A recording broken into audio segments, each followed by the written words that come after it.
Curtis, I'm gonna hire you to do voices when I have to do, like, online lectures and shit.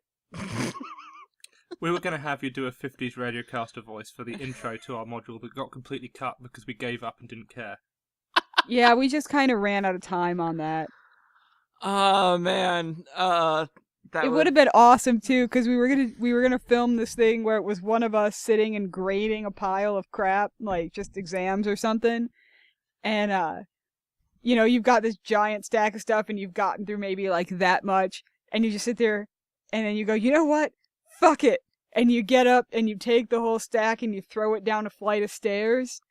And you go, okay, whatever is at the top gets an A and whatever is down at the bottom gets an F. And then James had the brilliant idea of, oh wait, I'd better curve it. And so you make the B range a little bit longer on the staircase. And so we were going to have you do a voiceover of, TAs, tired of grading? Don't worry. We have a solution. Eugenics.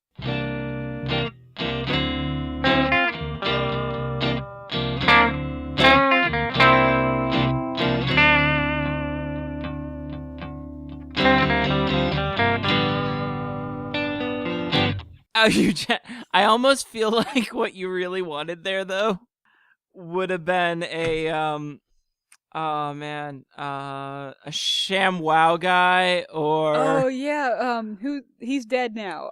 Well, no, ShamWow is the guy who gives you the hard sell, like. Yeah. ShamWow's You're like... thinking of Billy Mays, Amanda. Yes, Billy Mays. Thank you. Because whenever you go, he's dead now, I immediately assume you're talking about Billy Mays.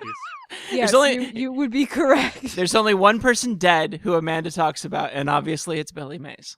Of course it is. Died doing a fuck ton of coke, just as he lived. Speaking of that, I saw The Wolf of Wall Street. That's a really good movie. It did look very good. I kind of want to watch it, which means I never will get to. Well, then we should go and watch it when we get back to Kansas. Will it still be in theaters? It should be. I mean, it's a Scorsese pick, and you guys are getting back next week, so come on. It's only been out for 2 weeks. I thought it came out before Christmas. Oh, maybe I it did. didn't realise Ender's Game had been and gone. Oh my god, it came out already? Yeah, exactly. It was that bad. From what I've heard, and admittedly I only saw the previews, but it does seem to back it up, it just looks like Harrison Ford desperately doesn't want to be there. I was talking to my friend Mark, who is one of the few people that actually is subscribed to our podcast on iTunes. And he said it's the one of the few movies in the world that you watch it, and then when it finishes you go, that needed a montage. I don't think I've ever heard that before, ever.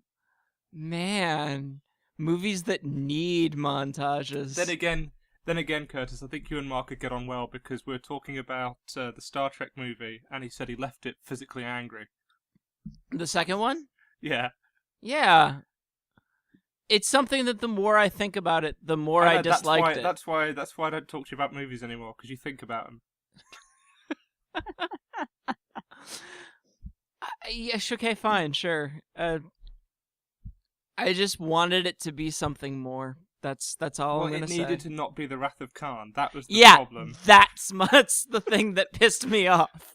I already have the Wrath of Khan. This isn't as good as the Wrath of Khan. Well, I'm sorry to report that it's not snowing here right now. It will be ridiculously freezing cold here tomorrow. I'm assuming the same for you. Yeah, it's going to be really cold here, and later this afternoon we're supposed to start getting dumped on, but we've only had a couple of inches so far this morning. I'm really sorry that you don't get weather that's going to stop me getting back into the country. It wouldn't affect you here. I'm in Michigan. I'm flying through Minneapolis. Yeah, I think... This storm isn't going to hit Minneapolis. It's a southern storm. You're fine. Basically, Chicago's getting destroyed. Yes, if you're going through Chicago, you might have some problems, but this will be long gone by the time you're flying back anyway, so I wouldn't worry about it too much. Well, we've had 2 weeks of flooding, severe weather. We've had probably close on 50 people die. Jesus, that's crazy. Yeah, it's those storms over there sound killer. I mean, I got back in the Atlantic and immediately went, "Fuck you, why are you here?" Well, it's a good thing that you don't have to go back to get a job then. I mean, it's super lucky you guys have power. From all things, like all of South England was basically hammered with electrical outage. Thatcher did a good job of executing anyone in the unions to make sure that we'd constantly have supplies of power after the 80s when most people didn't have power. Yeah. So, yeah, small favors, I guess. Yeah, really. Has it finally stopped raining? For today, it'll start tomorrow, and it's not meant to stop for 4 days. Wow. Jeez. The other day I had a thunderstorm, which is very rare in the winter in England, with hail that was driving itself down our chimney. Oh my God. That's crazy. And of course, a lot of the train tracks now aren't damaged, and so half the train system isn't running. Oh, because of flooding? Mm-hmm. Jeez. I would say, are the airport still working all right? They weren't, but they are now. That's good. Well, that's good at least. So you go straight through Minneapolis? You don't stop like in Canada or anything? Nah. It's I have three routes that I enjoy, that I like doing, because the rest all suck, and it's either Atlanta, Minneapolis, or Detroit. Yeah, I can see that. Yeah, for all its failures, Detroit does have a really nice airport. Detroit is a wonderful airport. You said I had to go through it, and I got to eat some of Aunt Jemima's Louisiana food. Nice. Because, when you're not quite as far north as you could be, but nearly as far north as you could be, you should go have some Louisiana cuisine. I like po' boys. Po' boys are pretty badass. Oh, yeah, po' boys are good. And they had this amazing tram system, but all I could think about was how it's going to fall off and kill me. It's not gonna. Never mind. I was gonna say. That's your final destination. I can't live in the world anymore. So, do you just like every single time you see?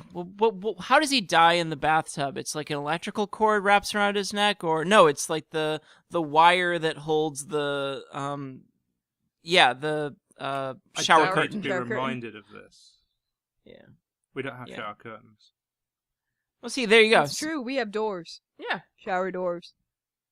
You're saved. It's fine. So I guess we want to talk about something today, or no? Oh, yeah, we should probably do that. What jersey are you wearing, Amanda? It's Brooklyn. Why? 'Cause I friggin' love the Brooklyn accent, and I was in New York City, so I was like, I friggin' want a Brooklyn t-shirt, and so my aunt got me one. Why do you like the Brooklyn accent? I mean, you find it amusing, right? That's it. What? You find it an amusing accent. The Brooklyn accent? I just like the Brooklyn accent. I think it's pretty cool. Yeah. It's the Cockney of the States, for fuck's sake. Yeah, what's your point? Well, you have Detroit in your state. You'll like murderers and rapists, won't you? Oh, I would get mad at you, but I won't. I was gonna say, I'm just imagining your mental version of Mary Poppins. Wait, is that in Brooklyn? No, it's just Dick Van Dyke's lovable Cockney character. No, Dick Van Dyke is a serial killer, I swear. And he's a chimney sweep, so in your mind, what is he, going down chimneys and raping women? No, he puts the bodies up the chimneys. Okay, And obviously. then he's employed to clear the chimney so you can get the body out later and then hide it in a better place. Yeah, that's actually not a bad idea. Since I went to school for my undergrad in New York, one of my creative writing classes, I had a student who was like straight from Brooklyn, and had a thick Brooklyn accent, and he'd write poetry. So he'd be reading his like really well written poetry, but just with this thick Brooklyn accent that you'd be like, man, stereotypes don't work.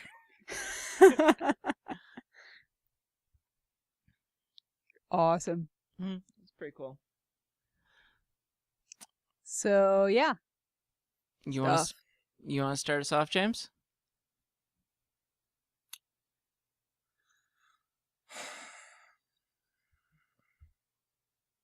I guess. Okay. Well, it's paleo after dark, isn't it? It kind of, yeah. Yeah, a little bit. Yeah. Actually, I mean, to be fair, it's kind of afternoon for you and very morning for us, so... It's going to be dark in about 20 minutes. It's 3:30. Okay. Woohoo! Being above the 45th. So you're almost after dark. Hmm. Just before... You're paleo after dusk. Everything's just grey. Mm-hmm. I mean, to be fair, it's been gray. Oh, it's around snowing here. again! Yay!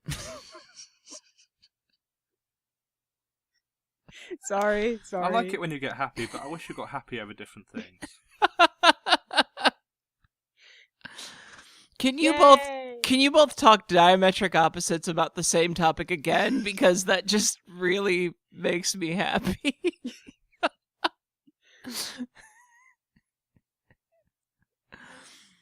So, James, what do you think of snow? Oh, wait, we discussed this. I like snow. I like snow, but people who go, hey, it's a winter weather warning, I want to go out driving, are stupid. Yeah, I will agree Hey, with you. fuck you, man! Wait, you do that? Well, not anymore, but I used to. What? Why did you just... Was it a challenge? No. Just you go out on the back roads where there are no people. And you do donuts? Yeah, pretty much. Okay.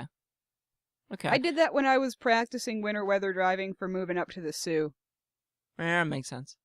Because, I mean, when you're in the Sioux, you don't have a choice. Because, I mean, you plow the roads to a certain extent, but, you know, you're still going to get all the snow on the roads and it just doesn't melt off for, you know, a couple weeks. That's like when we get snow here, except just because they're incompetent. Right, it's not, yeah. Not quite the same thing, but very similar. And so what they do in the Sioux is they just put all the sand down on the roads and you just go anyway. And so, you know, you have to get used to being able to drive through, you know, an inch or so of snow on the roads. So, you know, it's pretty fun. Yeah. And you hit a parking lot and you spin it out and you keep doing that over and over again, right? Yeah, until you learn how to, you know, not do it. Okay. Well, today we're going to be talking about the tropics and yeah, where warmer there is weather. no snow. I suspect, Curtis, you're going to be talking about this. Okay. Does that mean that no one read this or nobody has anything to say? I read it and I'm like, okay, that was a paper. Okay. Well, I mean, I can, you know, there's some vertebrate stuff where there's some interesting... About bivalves, Amanda. No, but this stuff actually bleeds into a lot of different things. Like, I mean, these sort of theories lead into the out of the tropics theory and also looking into things like Rappaport's rule and diversity gradients through time and what some of that might actually mean.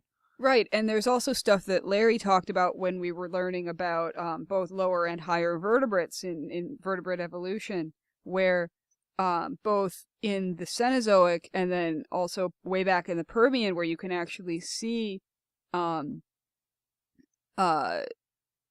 things dispersing out of the tropics, very rapid evolution taking place at higher latitudes, and then things remaining relatively stable in the tropics, but the higher latitudes do a lot of fluctuation. It's actually quite interesting. Back in the Permian, the tropics don't necessarily mean what they mean today.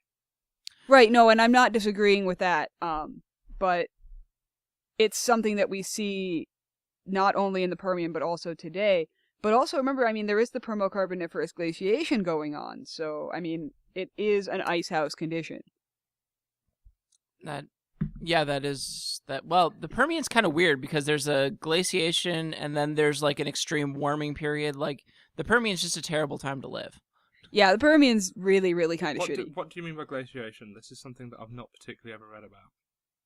Oh, there's the Permo-Carboniferous glaciation, which starts at the end of the Carboniferous and goes into, it's like about the mid-Permian when the glaciation ends. But, I mean, are we talking just an ice cap, or are you talking...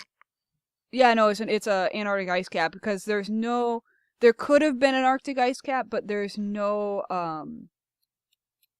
landmass up there at the time, so there's no way to tell for sure. We know about the Antarctic glaciation because we get drop stones and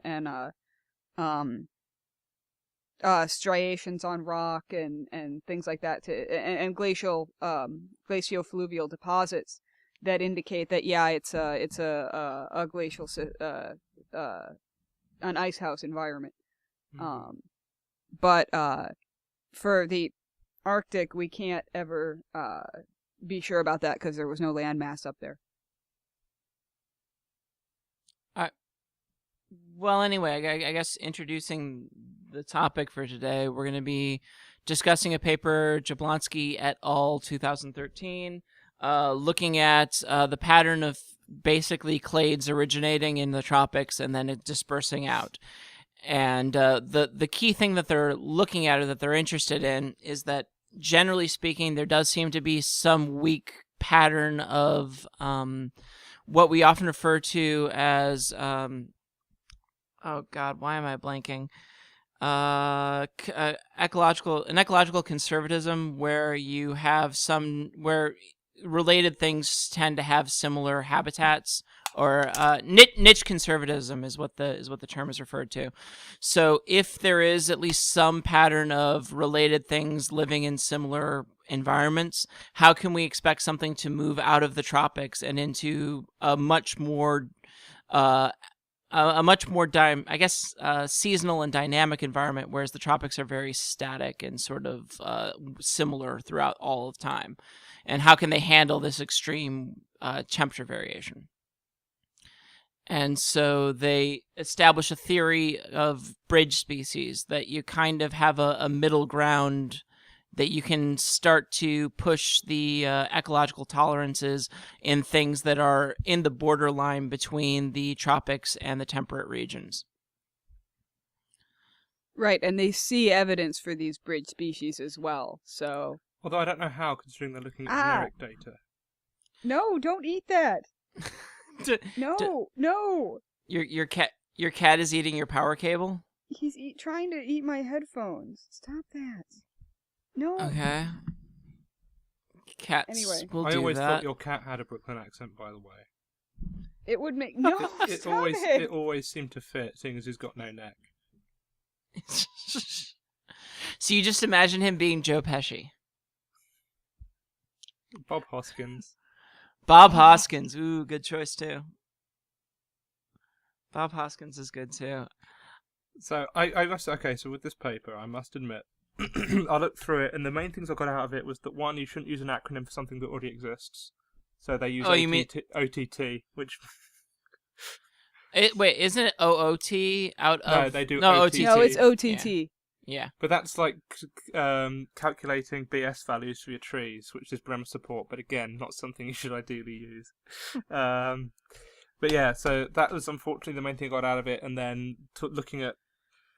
so they sort of say that niche conservatism is a very real thing, but they also sort of then say that things aren't necessarily constrained based on their evolutionary history either, that you can expand. So it's sort of... To my mind, it's kind of saying that although they've got a sort of a theory, it's not a unifying theory, and that things will do one thing, and then occasionally they might do something else, and then the descendants will be doing something else, because that's the way life works. Yeah, I think I think I'm not necessarily as down on the idea as you are, mostly because, generally speaking, in biology, there is no absolute rule. But there can be a generalized pattern, and what they're basically suggesting is that niche conservatism isn't an absolute or a whole or a lock solid thing, that rather niche conservatism is just a general pattern that happens because very rarely are the environmental situations there to challenge niche conservatism. Well, if the basic background for everything is stasis, niche conservatism is going to be a byproduct of stasis. Exactly. That if you're just moving, if your new species are still living in similar environments, they're still under similar selective pressures. And that's why you need some sort of bridge, some like middle ground. And that's where they invoke the subtropics, where you have just a little bit of a lower temperature gradient, but you still have the same but you're still overlapping the same basic temperatures as well. Mm-hmm. And that's one of the interesting things that they're looking at least with the tolerances of the species that they're looking at in the bridge areas. So they're taking these clades that are originating in the tropics, and then they find these species that occur in the subtropics. And when they look at their range of temperature tolerances, it has the same high level of the tropic species. So those species could all live in the tropics, but they've just expanded their lower level. Okay, so it's not like, as I was sort of thinking, maybe if you imagine temperature tolerance of any species to be a bell curve, that they've just ended up on the peripheral of the bell curve, and the bell curve itself has shifted over to center on where they are, because it hasn't decreased in terms of maximum, it's increasing in terms of minimum. Exactly. Yeah, and that's partly, I think, because the bridge areas can still get as hot as the tropics, but you're also expanding to a slightly colder area, and that might then in turn allow for your overlap of your bell curve to allow you to move into the next position. Mm-hmm.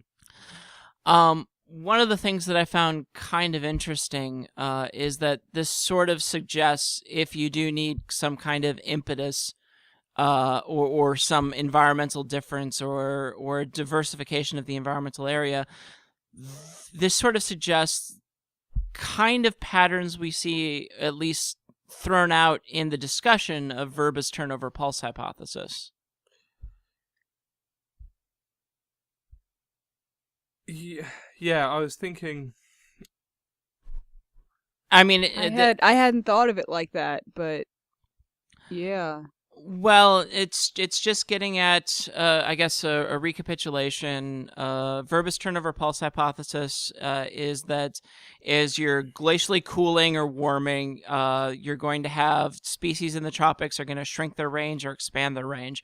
And then when it's very cold, you might have a substantial shrinking in your range, and that will cause population fractionation, which could then lead to either extinction or because you're breaking up the population system so that they can't interbreed, you could also see allopatric speciation. And she also suggests, at least in the discussion, and especially when she reformulates it in the relay model, that during that period you might also expect a strong selectional pressure towards cooler environments. And it's something that comes up in the discussion of Jablonski's paper, kind of as a throw-off of, well, how can you create these bridge species? And he's like, well, maybe we could invoke like long-term Milankovitch cycles and global cooling to force population structures. And it's very interesting that he's kind of coming at the same thing as Verba's turnover pulse hypothesis, but I don't think he's thinking of it in the same way.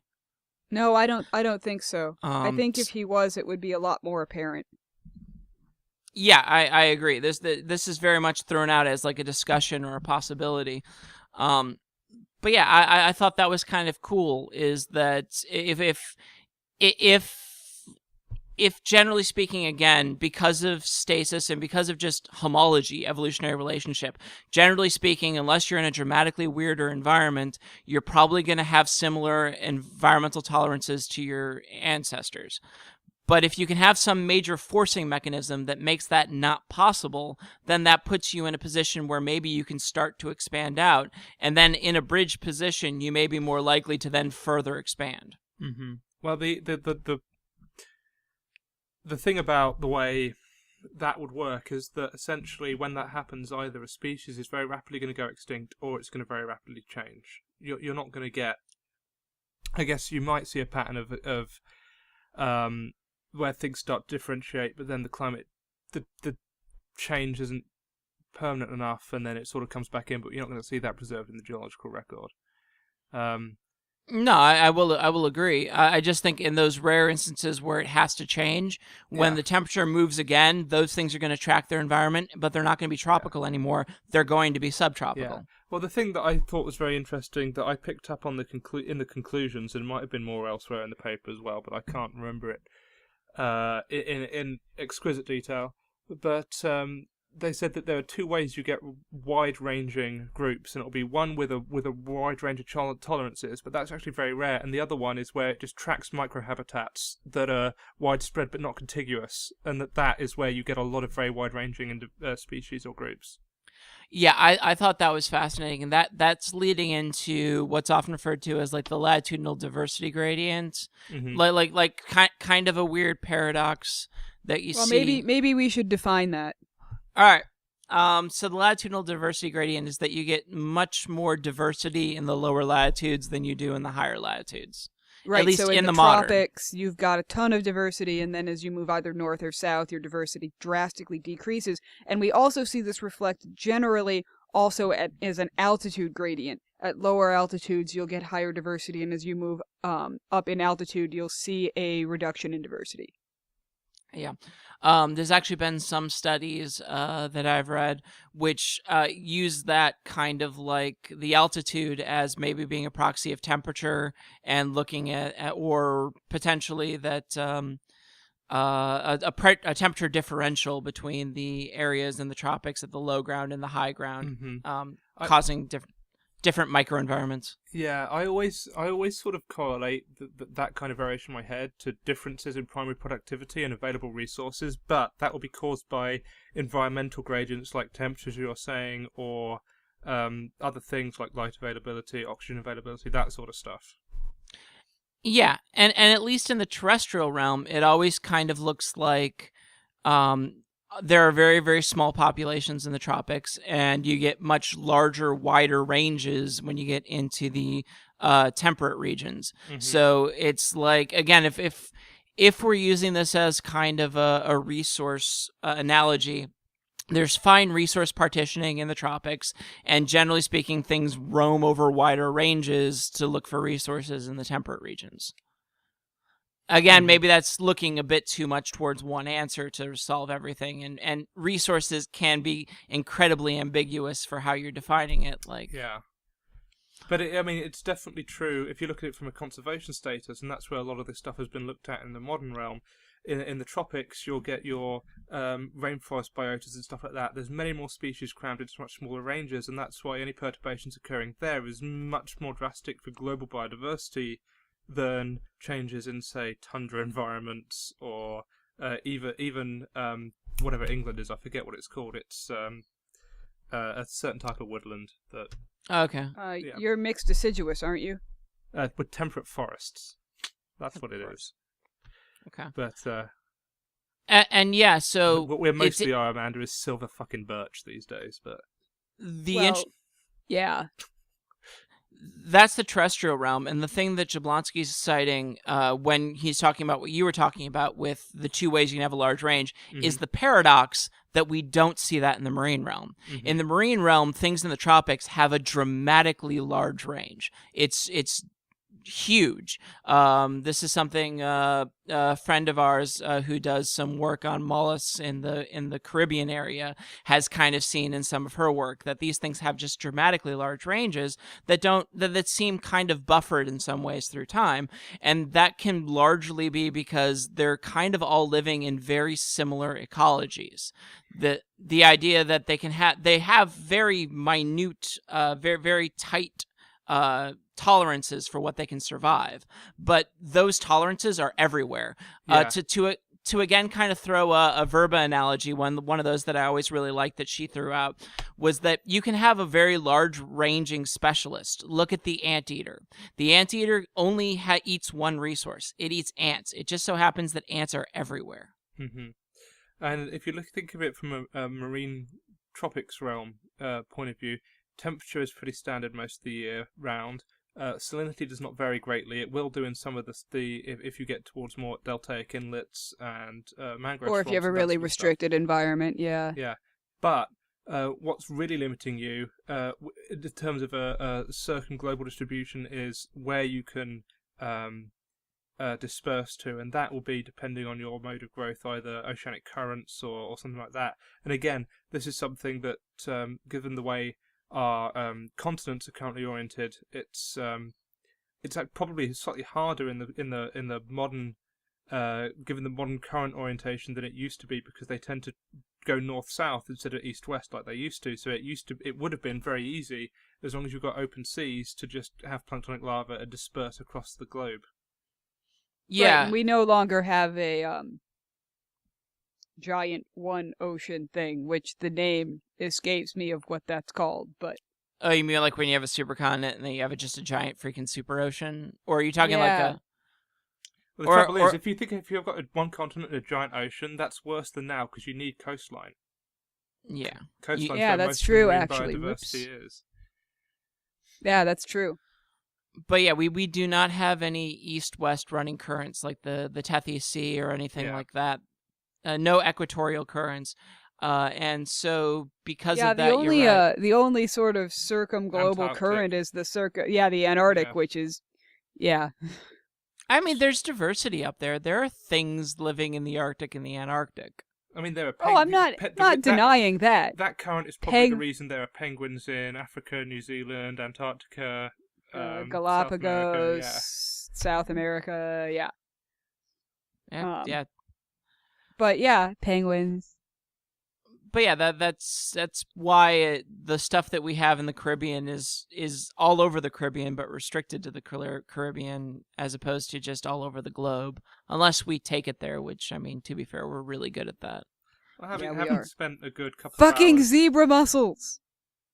See, I figured all I had to do was throw that out there, and the woman from Michigan would start yelling at zebra mussels. You can't complain too Yeah, much. sorry. You put your fucking signal crayfish in England.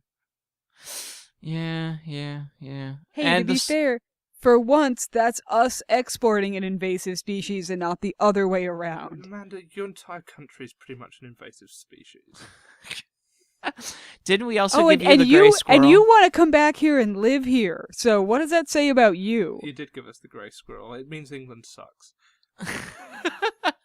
I mean, that I apologize for. I'm sorry. Look, the gray squirrel is cute and all, but the red squirrel is way cuter. Oh my god, it is with the little ear tufts. Oh my god. And the ones in Scotland have blonde tails. Oh my god. And how they get drunk at the pub, and then they call their girlfriend and tell them they're going to be late, and then they kind of vomit on their shoes and wander home, and then get woken up by a giant bee. You've gone into Conkers, haven't you? Yeah, I have.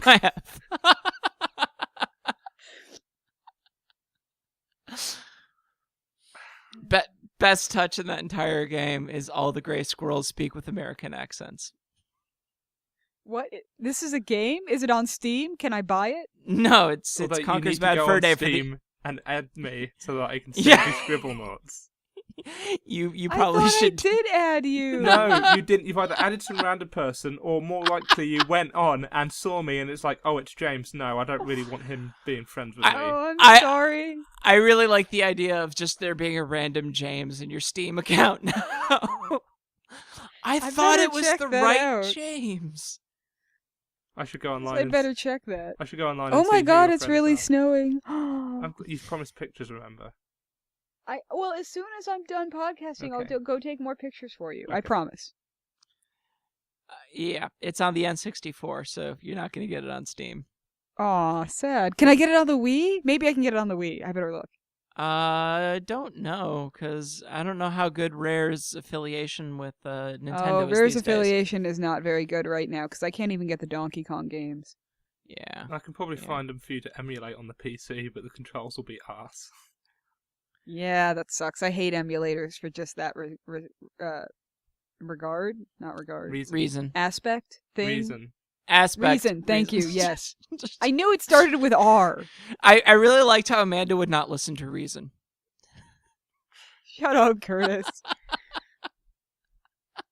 Oh, Jesus. Hang on. Do we need to take a break? Cat scratching at the door. She's gone. She just left, and all I hear is like a distant, "What's going on? What's going on?"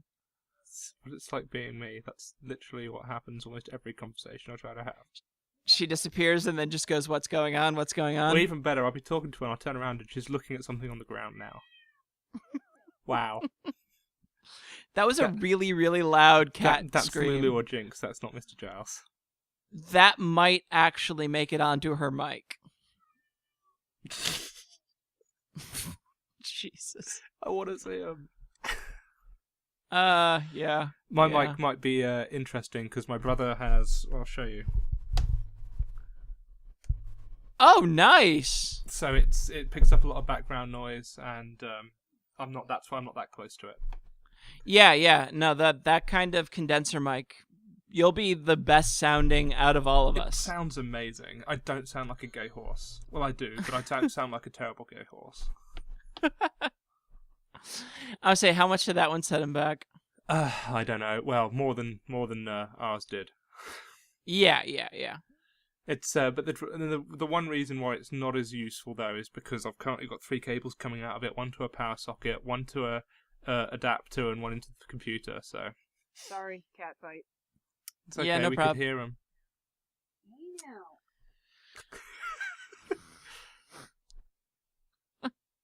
Did we just get record of Amanda apologising for having had a cat fight? I think we did. I don't know how good that soundbite's going to turn out, but yes, I think we did. Oh yeah, I was kind of away from the mic. Sorry. Yeah, no problem. Hey, wait a minute. What? You guys are jerks.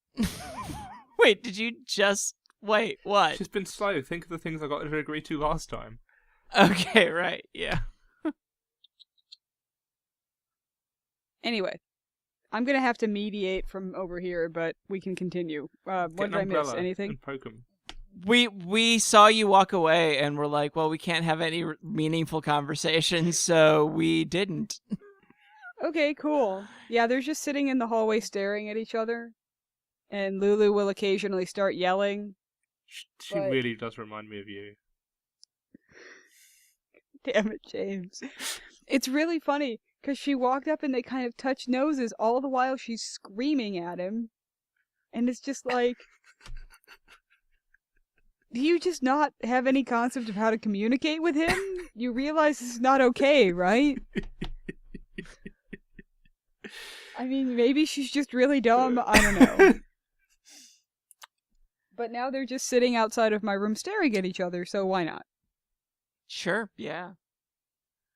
Anyway, we were talking about. Oh, so things you see them in widespread throughout the Caribbean, but you don't see them anywhere I know else. this. But... I know this. Let me hang on. Give me a minute.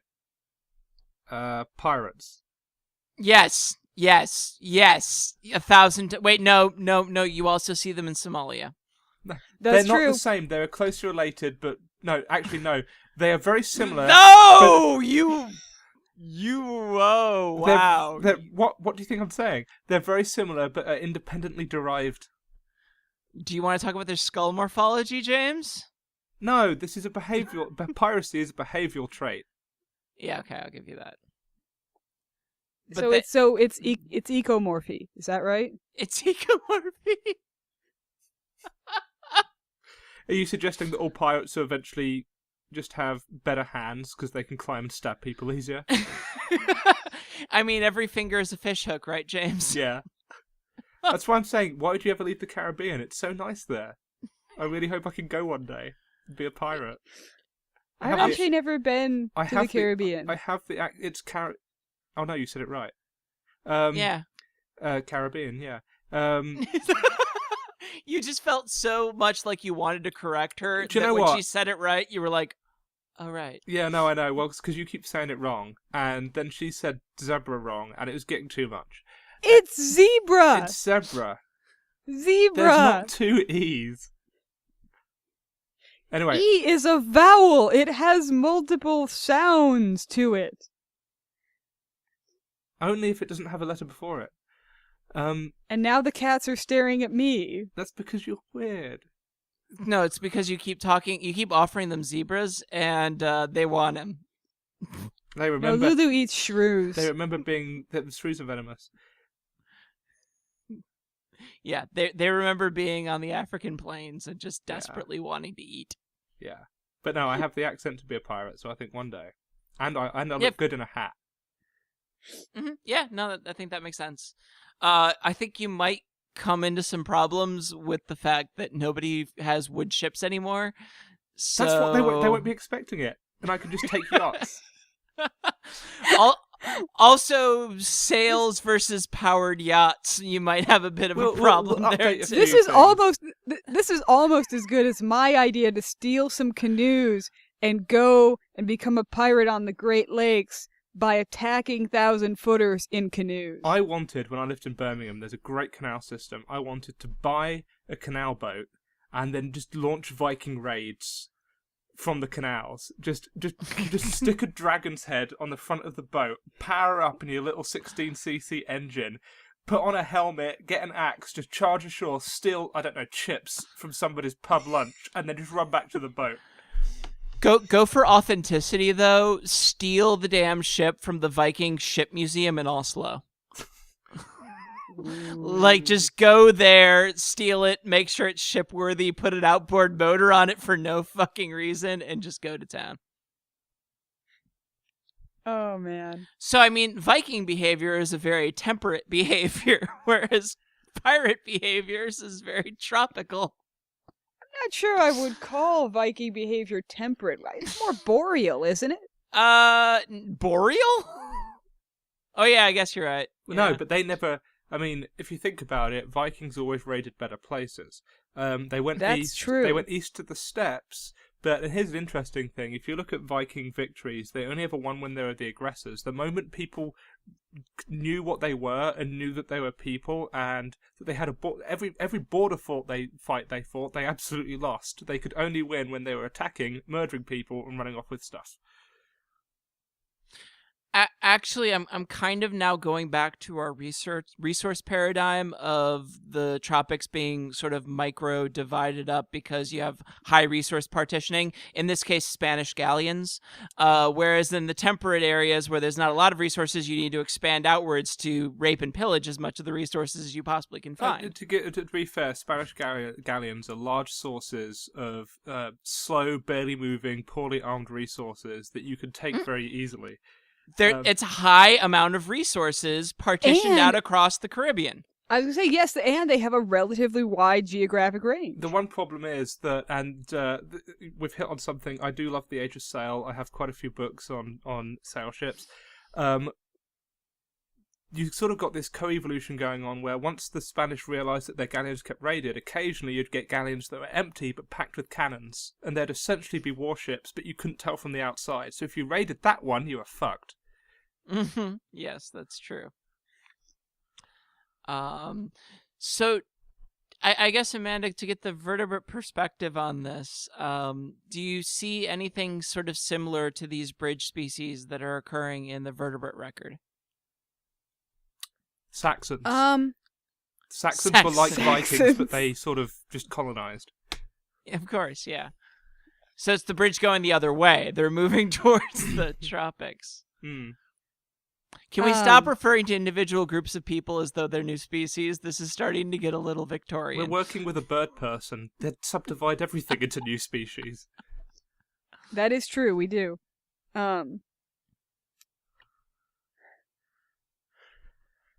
Probably yes. I haven't, I would have to go back and actually, like, double check into my notes and things like that, but,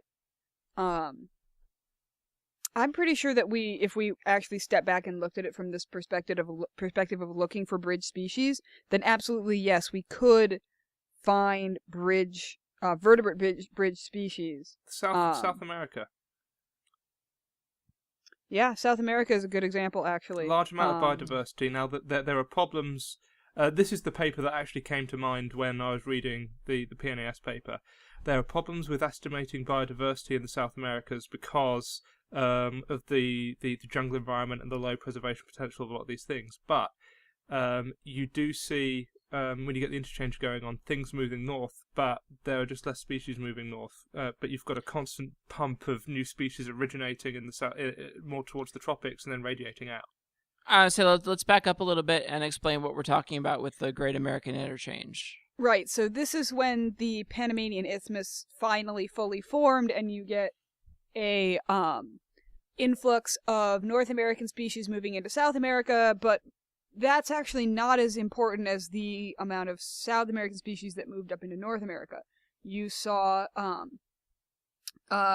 groups of marsupials moving up north. You saw things like xenarthrans moving up into North America, so things like armadillos, but there's giant ground sloths. There is definitely a push towards more things north heading south than south heading north. Mm-hmm.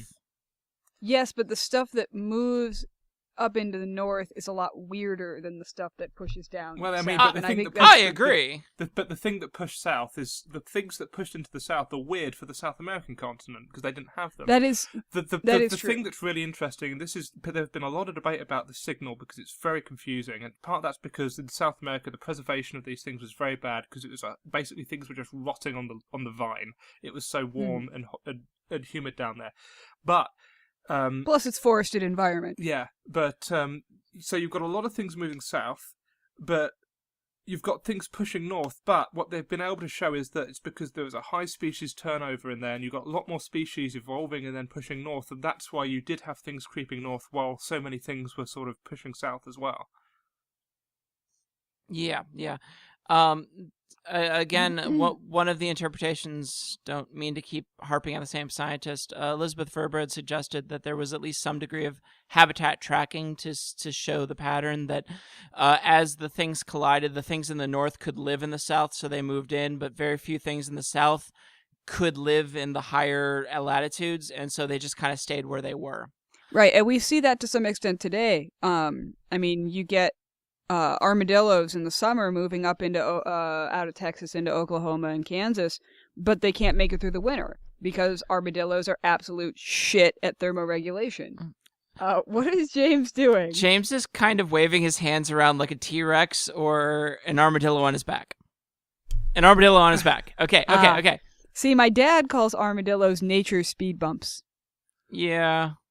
So, James, how did the Great American Interchange factor into your interpretation on this paper? Oh, I was just looking at what this means in terms, or what this would suggest in terms of the pattern you see there, and the fact that obviously things could inhabit the more tropical regions when they had been in the more temperate north, and that although things were having trouble pushing north from the south, that you obviously had so many species in there that things could keep trying to do it.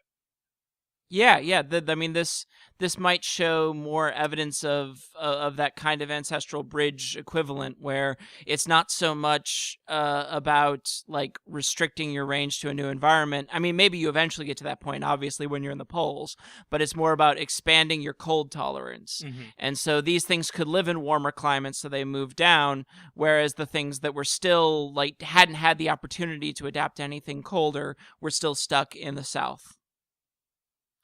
I think that's a potentially a great example of this pattern. I would say that is the sole perhaps useful thought I had while reading this paper.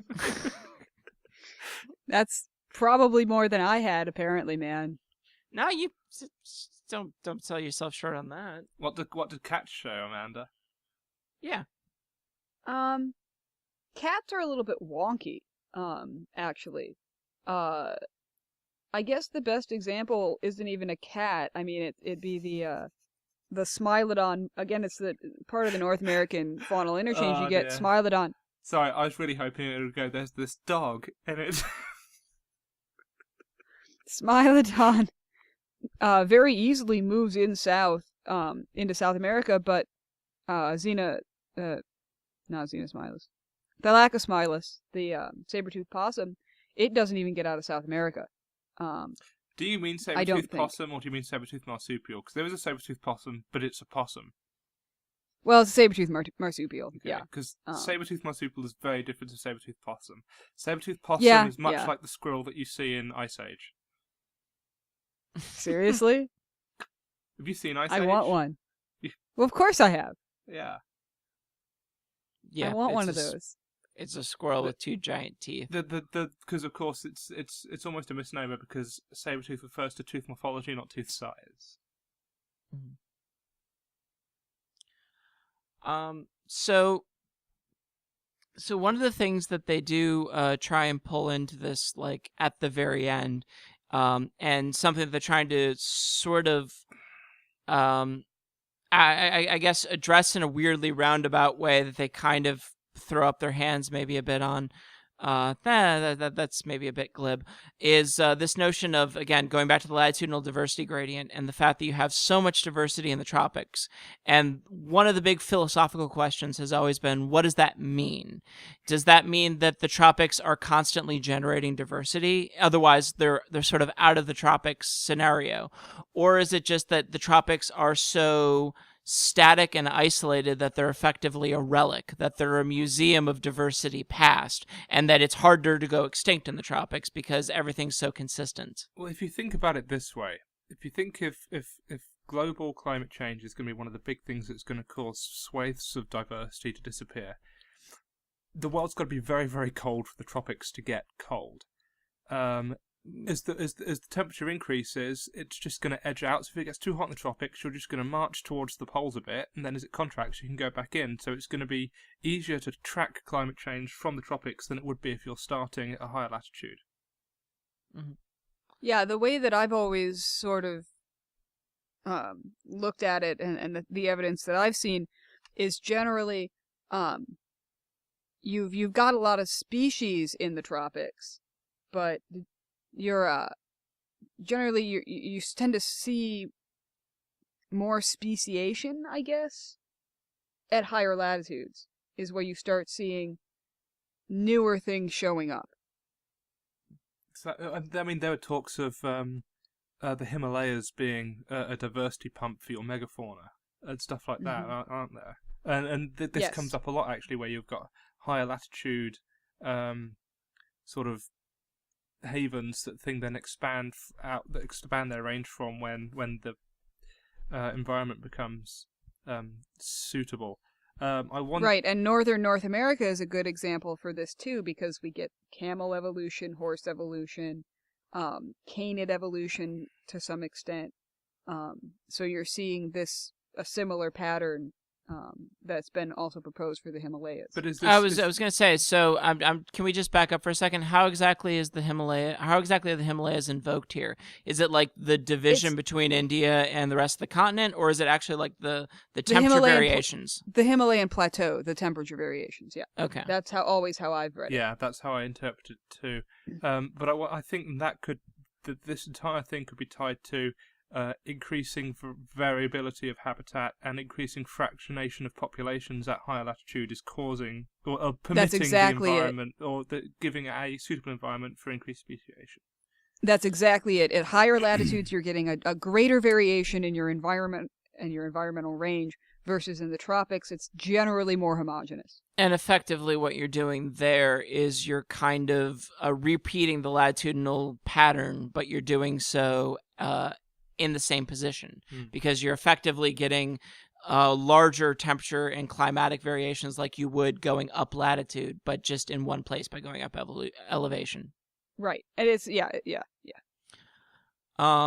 So then if you're suggesting that, though, then why don't we have an inverse latitudinal diversity gradient? Why is all the diversity still in the tropics? Increased speciation is often linked to increased extinction.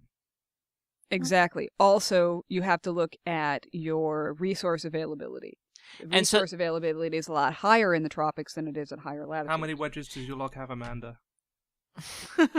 So that basic idea that higher extinction potential in the temperate regions is what leads to the notion of the museum, that the tropics are sort of sheltered from extinction to some degree, and that they're a museum of diversity, and that's why we have a higher diversity gradient. But the other thing, at least the pattern that they're showing here, is that a lot of clades, at least in the marine realm, do seem to originate in the tropics and then expand outwards, and that would mean that they're a cradle. Which would mean that they're the birth of most variation, but then it expands outwards. And the reason why we have a lot of diversity there is that they're a good place for origination to begin, or at least larger clades or new evolutionary innovations to occur. The one thing that I do wonder about that, and this is possibly me misunderstanding how it works, but talking about essentially it being a place for cladogenesis, essentially is what we're saying, is either this is happening almost simultaneously and then things are slowly percolating out, or we've got basal species remain there, which is essentially what their model would invoke, and then just speciating again and again and again and creating new clades because you've got the basal forms. So the ancestors of these clades are remaining there and just continue to speciate. Yeah, I mean that's because they don't talk, or they do a bit, I think, but they state that they're looking at clades, but they use the genus as an operating unit for their clades. Theoretically, you could get a number of paraphyletic genera that are the sources from much of this dispersal. Oh, okay. I mean, that's entirely possible that some of their clades defined aren't real clades. Most of this is very recent material, so I'm pretty sure there's been a lot of molecular studies on these and other phylogenetic studies to determine. And this is all Jablonski's data set. Like Jablonski has his own geographic data set for mollusk data. Yeah. And I mean, and that wasn't a specifically. criticism. In fact, if that was the case, it would very strongly support what they're suggesting. Yeah. You know. I think one interesting thing is that we see the high latitudinal, we see the diversity gradient in both the terrestrial realm and the tropics. In the terrestrial realm and the marine realm. But in the marine realm, we see the large range size because there's a lot of available land. We see small range size in the terrestrial realm, and largely that's because if you start looking at what's in the tropics, there's a lot of ocean and not a lot of available land on the tropics. And when there is land, it's either a big continent with a lot of nothing in the middle, or it's islands. Although that being said, within the tropical regimes, at least in the terrestrial realm, you do see something called like the living dead, which is where you can have a species that can only live and reproduce in one area, but it could live in a lot of other areas. So there are still some fractionations of range size within that, like what is effectively a very homogeneous environment. Here's one question that none of us can answer. I wonder how much of the marine pattern is linked to the fact of a higher predilection for carbonate depositional systems in the tropics compared to at higher latitudes. I mean, go ahead. No, that's just an interesting thought. Yeah. I mean, especially since we're dealing with things that are living in the substrate, like they might have preferred substrates. And that could tie into, I think, stuff we talked about in previous podcasts where they've tied large biodiversity shifts to periods of siliciclastic or carbonate global sedimentation regimes. Yep.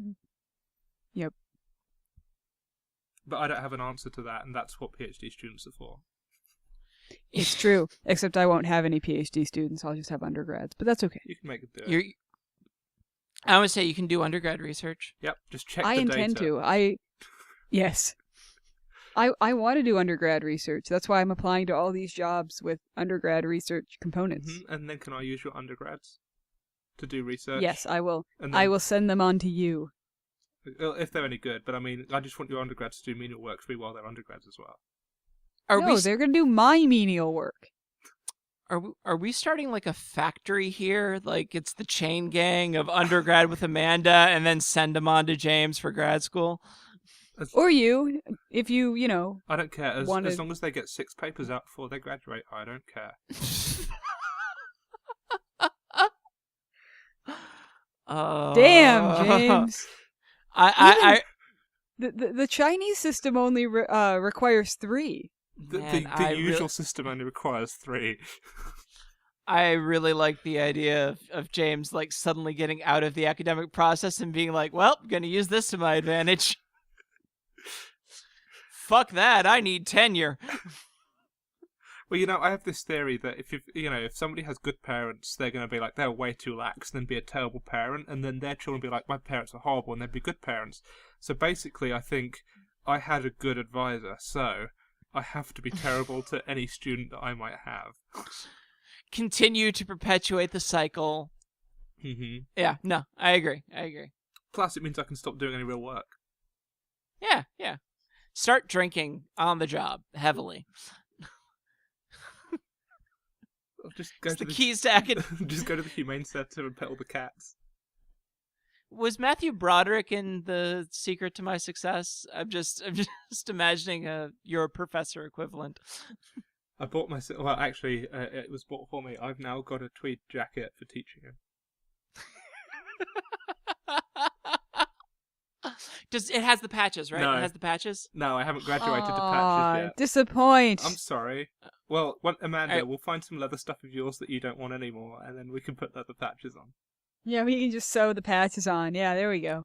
During your hooding ceremony, you need to do that. Like, be wearing it underneath, and then at the very end, like, somebody comes up with the patches and the sewing, and they just sew them onto you while you're wearing it. Yes, I'm also the trouble is I'll also be wearing a very nice coat that I'm gonna buy. Okay. Oh, you're gonna be wearing a very nice coat underneath your giant hood? No, probably not. But... Yeah, why not? Well, yeah, probably. We'll see. I need to bulk out. I totally found a book of knitting patterns that are all either they have birds in them or they're based on birds. Nice. And one of them is a bird track shawl. I'm making the shit out of that. I'm so excited. I see now. Like, if that first, then I think you're gonna have peacock everything. Well, they also do have a peacock feather little tam hat thing that I'm also going to make, but it's intarsia, and I just made a hat with intarsia, and it was a giant pain in the ass. So I am less excited about that. So you're going to have bird tracks, and I'll be dressed in ridiculous coats and trilobite hats and stuff. Yes, I finished your hat. Some of the trilobites seem to have gone through some sort of weird taphonomy where their faces kind of got a little smushed. And I'm sorry for that. It's okay. I don't know how that happened. To be honest, as soon as you agreed to do something for me, I knew you wouldn't make it good. It's partial carbonate dissolution. It's fine. They're ones that were molting when, you know, then it just went wrong. Yes. Like I said, Maybe some kind it's of weird sexual taphonomy. dimorphism. Sure, just invoke sexual dimorphism at any point. That's scientifically credible. It is. It's on par with... Well, you know, if you don't want it... Hey. You know I'll treasure it forever. Good. Because it was a pain in the ass at some points. I'm sorry. Well, so are you. It's okay. I hadn't made it in like a year and a half, and so I'd forgotten how to make baubles. And so the first, 3 times that I'm making them, I'm like, no, that's shit, gotta take it out. You gave them to the And cats no, to that's play shit, with, right? gotta take it out. I'm sure they'd love those. No, baubles are different. You're thinking of the puffs on hats. Baubles are little, beady looking things that stick out from the knitting itself. And you do that by making 3 extra stitches, knitting, purling, and then knitting the 3 stitches together. Mm-hmm. So it's all integrated directly into the... You guys don't care. No, I do. I'm listening. No, I'm actually fascinated. But it always takes me a couple of times to get used to making them again. My grandmother made perfect baubles every time, and it got really annoying. And I have this sweater that she made that's just all baubles, and it's awesome looking. But mine always suck for the first couple of times, and then they turn good. But once you've done about 1,000, you'll probably get very good straight away. Yes. Anyway, I've been knitting the entire time I'm home, so. So what were we talking about? I don't remember. Anybody have anything else they want to say about whatever the hell we were talking about? I don't think so. It's a new year, right? Yeah. You know, Happy New Year, everybody. Happy New Year. James looks nonplussed. New Year isn't a real holiday. It's an arbitrary orbital reference point that means nothing. Except Mr. Grumpy Gills. Oh my god. Yeah, I just also watched Finding Nemo the other day, so. Well done. I consider, really, Amanda, considering... I mean, actually, no, you do forget a lot, so you're going to ignore the fact you're also very grumpy and just focus on the fact that you do... Oh, no, I'm hideously grumpy. Oh, Curtis didn't hear that my credit card got stolen. What? Oh, the Target thing? Yeah. Huh? The Target thing? No. Oh, shit. No, it was my credit union MasterCard. They called at 8 o'clock last night and were like, we just want to make sure that you didn't purchase anything at a Rite Aid in New Jersey today or try to rent a car the last couple days. No, that wasn't mine. Someone stole my card. But bear in mind that this made everything terrible. When I got back into England and 2 days later, somebody did the exact same thing to me. So. And I expressed my, and I saying that was the shittiest fucking thing ever. And I said I was sorry that it happened to you too. So yeah. I was just really grumpy last night for like no goddamn reason. Because and then that you were happened and it watching made everything sport. worse. That's why you were grumpy. Yeah, I was grumpy. But anyway. At least the Red Wings won. That's good. Did you see my photo of a Red Wing? Is that the thing that you were holding? I was on my You should on my check phone through when I the looked entire at thing. it. There are more pictures of birds in there. I saw those. But I was on my phone, so I Oh. couldn't like actually see the It was description. a Red Wing. And I meant that is awesome. It's bigger than I thought it would be. They're about the size of blackbirds. Yeah, I thought they were a lot smaller. They're small compared to fieldfares and missile thrushes, but I'm always surprised that there's a bird that consists of a giant tire with wings.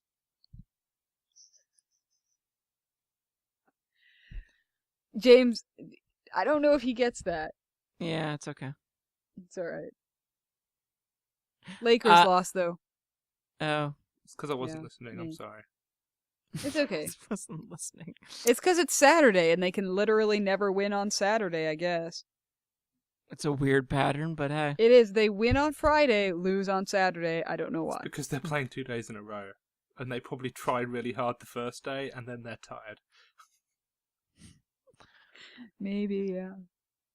Well, anyway, if none of us have anything to actually add, I've been Curt. I've been Amanda. James. And signing off.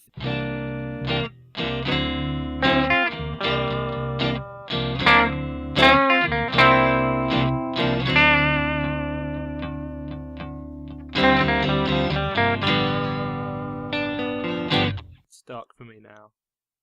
I noticed that. I was like, I'm sitting there, I'm like, man, you should like turn a light on in there or something, No, 'cause I can do man. this, and then you can't see me really. Except that I can because of the computer screen. It's been really funny watching James's screen slowly darken and become like dark and purple, kind of bluish colors.